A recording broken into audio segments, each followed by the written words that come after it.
اعوذ باللہ من الشیطان الرجیم بسم اللہ الرحمن الرحیم اللہم صلی علی محمد و آل محمد وبارک وسلم۔ پہلے وقتوں میں ایک بادشاہ تھا۔ اس بادشاہ نے اپنے 3 وزراء کو دربار میں بلایا اور تینوں کو حکم دیا کہ تینوں ایک ایک تھیلا لے کر باغ میں جائیں اور باغ سے بادشاہ کے لیے مختلف اچھے پھل جمع کریں۔ وزراء بادشاہ کے اس عجیب حکم پر حیران رہ گئے اور تینوں ایک ایک تھیلا پکڑ کر الگ الگ باغ میں داخل ہو گئے۔ پہلے وزیر نے کوشش کی کہ بادشاہ کے لیے اس کی پسند کے مزیدار اور تازہ پھل جمع کرے، اور اس نے کافی محنت کے بعد بہترین اور تازہ پھلوں سے تھیلا بھر لیا۔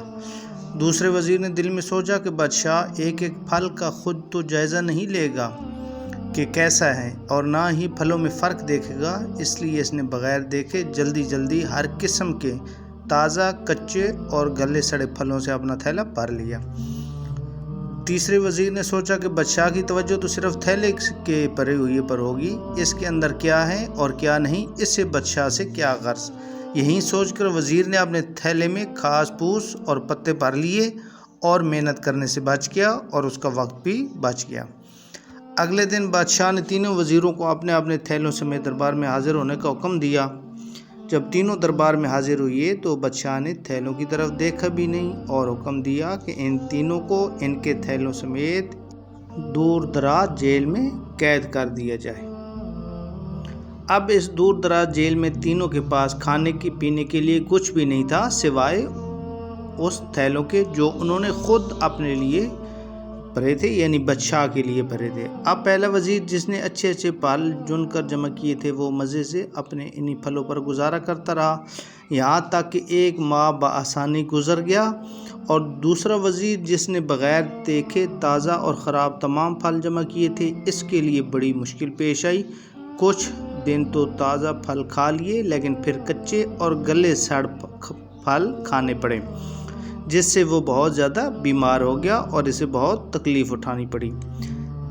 تیسرا جس نے اپنے تھیلے میں صرف گھاس پھوس ہی جمع کیا تھا، وہ کچھ دن بعد ہی بھوک پیاس سے مر گیا، کیونکہ اس کے پاس کھانے کو کچھ نہ تھا۔ اب آپ اپنے آپ سے پوچھئے کہ آپ کیا جمع کر رہے ہیں؟ آپ اس وقت اس باغ میں ہیں جہاں سے آپ چاہیں تو نیک اعمال اپنے لیے جمع کریں اور چاہیں تو خراب اعمال، مگر یاد رہے کہ جب بادشاہ کا حکم صادر ہوگا تو آپ کو اپنی جیل یعنی قبر میں ڈال دیا جائے گا۔ اس جیل میں آپ اکیلے ہوں گے، جہاں آپ کے ساتھ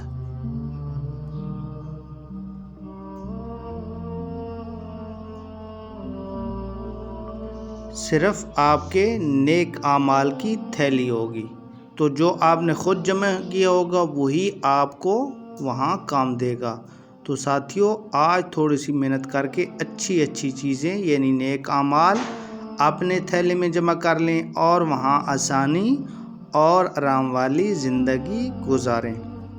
اگر ہماری یہ ویڈیو اچھی لگے تو پلیز لائک کر دینا اور ہمارے چینل کو سبسکرائب کر دینا اور بیل کے آئیکن کو پریس کر دینا تاکہ ہر آنے والی ویڈیو آپ تک پہنچتی رہے۔